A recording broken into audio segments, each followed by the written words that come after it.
The Pre-Socratics Lecture 3, Heraclitus. In this lecture we will discuss the life and ideas of Heraclitus, one of the more famous and perhaps the most enigmatic of the Pre-Socratics. Heraclitus was born in approximately 540 BC in the Greek city of Ephesus. Of all the Pre-Socratics, the ideas of Heraclitus are the most difficult to understand.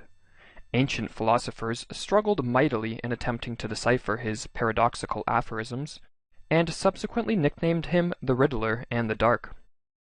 There is a story that when Socrates was asked what he thought of Heraclitus's book, he replied, "What I understood was fine, and no doubt also what I didn't understand, but it needs a diver to get to the bottom of it." It is likely that Heraclitus intentionally shrouded his ideas in obscurity, for he thought anything of value must be obtained through hard work and effort. "Those who seek gold," he wrote, "dig much earth and find a little." Ancient sources report that Heraclitus was of royal descent, and that in fact he was in line to become the king of Ephesus. However, he declined his right to the throne, passing it on to his brother. He saw no value in governing the masses, towards whom he held a strong aversion, and instead decided to spend his life in the lonely search for truth and wisdom. A story notes that one day Heraclitus was playing dice with children in the streets of Ephesus, and bewildered at his apparent immaturity, some politicians asked him what he was doing, upon which he quipped, "Why are you surprised, you good-for-nothings? Isn't it better than playing politics with you?" It would be safe to classify Heraclitus as an aristocrat and a misanthropist. Most men are useless and ignorant conformists, he thought, and it is a waste of time paying any attention to the banter of the masses, just as it is useless to attend to the noises of sheep. It is only the rare and unique individual who has any worth. "One man is to me 10,000, if he be the best," he wrote. Part of Heraclitus's disdain for the masses was due to their blindness towards the truth. Heraclitus thought there was a single principle, or what he called the Logos, which permeated all of reality, and which could be discerned by man if he made an effort to understand it. As such, Heraclitus thought that truth was common, as this Logos, which unveils the truth regarding the nature of all things, literally exists everywhere, ordering and structuring reality. In other words, Heraclitus held that this Logos expresses an objective truth. Despite the Logos being common or objective, Heraclitus thought that most individuals were too dim-witted to understand it. "But although the Logos is common," he wrote, "men live as if they had a private understanding of their own."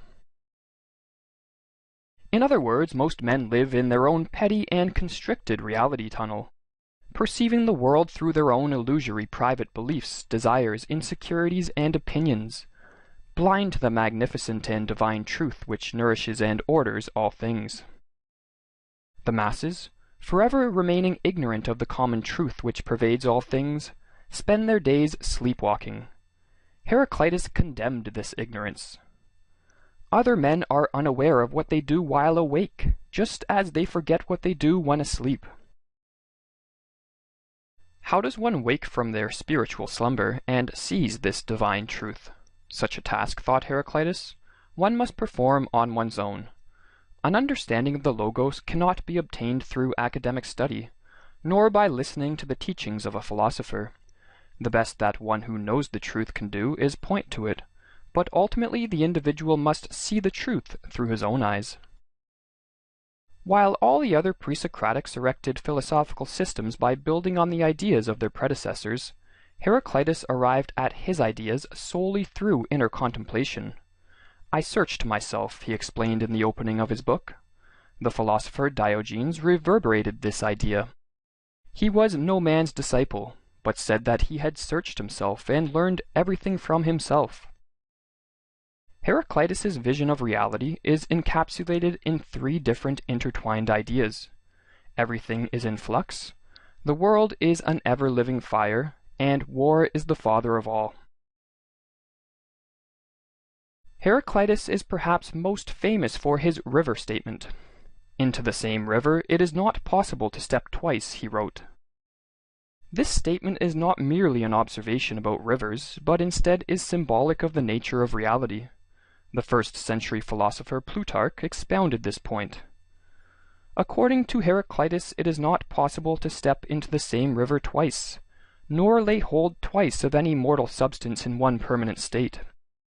The universe, thought Heraclitus, and everything in it, is constantly in flux. Every object, even though it may appear to our senses as being temporarily stable and permanent, is in fact in constant motion, morphing and transforming itself into a different object each instant. This idea has profound consequences for philosophical thought. For if nothing remains the same for 2 instants, then knowledge of the sensible world is an impossibility. For even if one could obtain knowledge of something in 1 instant, a mere second later that thing will have changed, rendering that knowledge obsolete. Along with the fact that if everything is in flux it is impossible to arrive at any knowledge of anything, Heraclitus's flux doctrine can also stimulate nihilistic despair. For if everything in this world is eternally rolling on in a ceaseless flux, it follows that everything we value and all the spectacular human achievements which we take pride in and derive meaning from will ultimately decay into dust. The ancient Mesopotamians were aware of this grim idea. Mere man, his days are numbered. Whatever he may do, he is but wind. Connected with Heraclitus's flux doctrine is his claim the world is an ever-living fire. There is much debate regarding exactly what Heraclitus meant by this statement. Some have taken a more conservative approach and claimed that it was meant merely as a symbolic description of the world. Since everything is engaged in a continual flux, then fire serves as an apt symbol for the ceaseless change that is occurring even in objects which appear stable and at rest.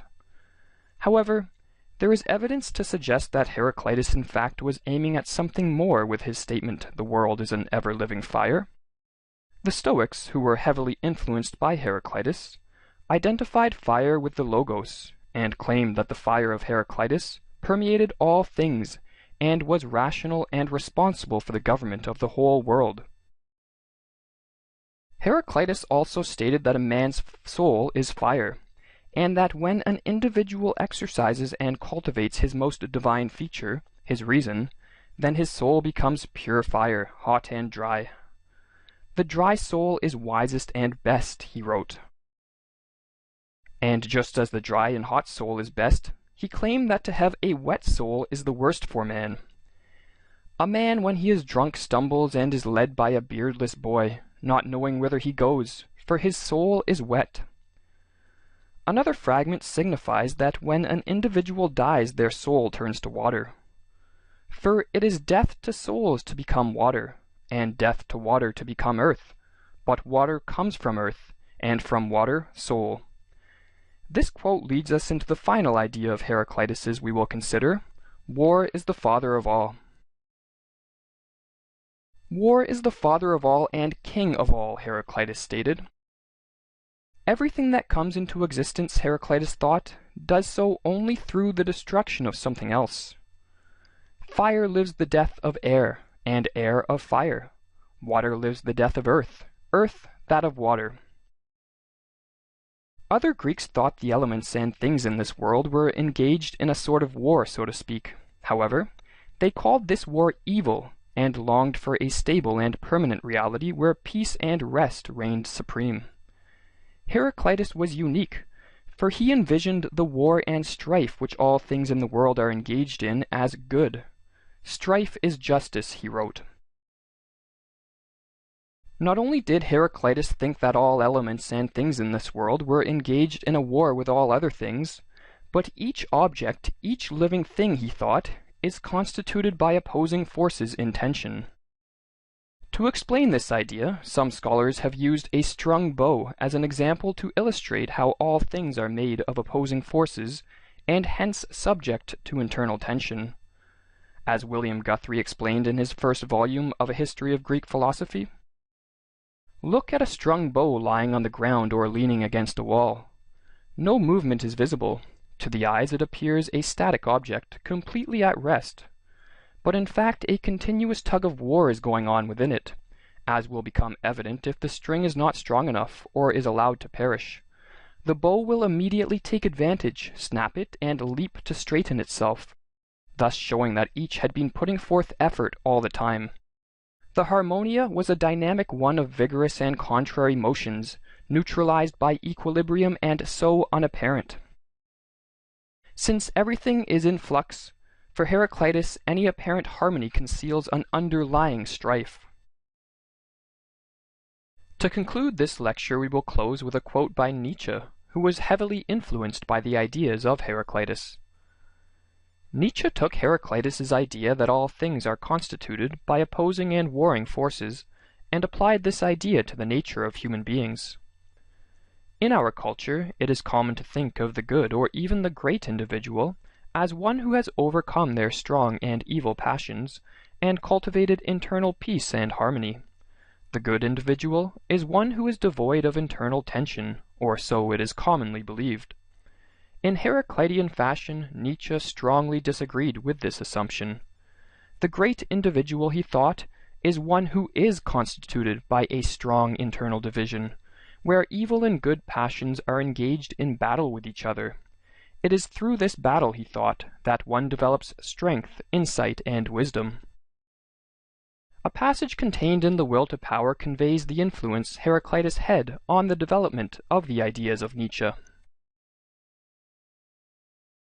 The essential point is, the greatest perhaps also possess great virtues, but in that case also their opposites. I believe that it is precisely through the presence of opposites and the feelings they occasion that the great man, the bow with a great tension, develops.